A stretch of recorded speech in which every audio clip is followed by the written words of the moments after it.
ఎప్పటికప్పుడు తాజా వార్తలను అందిస్తున్న PVR TV9 న్యూస్ కు స్వాగతం.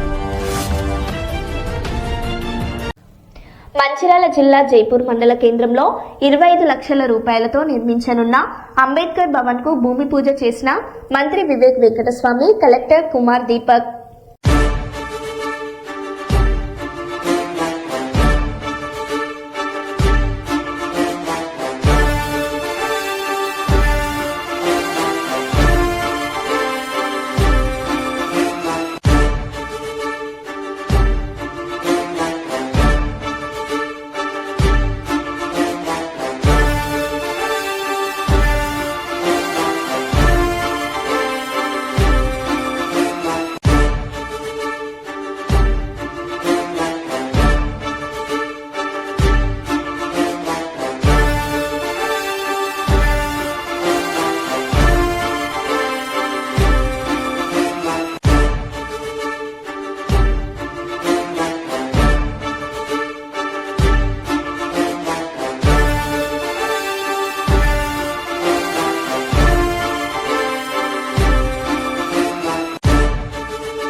జైపూర్లో ఒక అంబేద్కర్ భవన్ కావాలని చెప్పి ఇక్కడ ఉన్న ప్రజాప్రతినిధులు అందరూ కూడా కోరడం జరిగింది.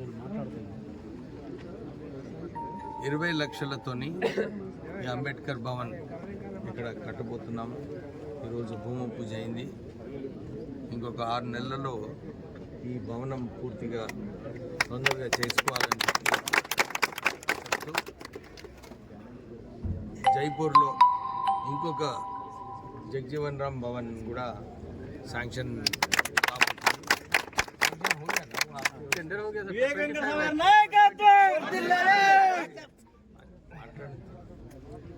ఇంకో జగ్జీవన్ రామ్ భవన్ కూడా 25 లక్షలతోని శాంక్షన్ కావడం జరిగింది. అది కూడా టెండర్ అయిపోయింది. అది కూడా పని తొందరలోనే అది కూడా ప్రారంభం అవుతుంది. ఇది కూడా 25 లక్షలు 20 ఇచ్చిండు. అనదర్ 5 lakhs తీసుకుంటాం. 25 lakhsతో మంచిగా కట్టండి. సో దట్ ఫ్యూచర్లో కూడా అన్నిటికీ సరిగా వాడుకునేటట్టు కట్టాలి. ఇంకా నేను ఎమ్మెల్యే అయిన తర్వాత అన్ని చోట్ల కూడా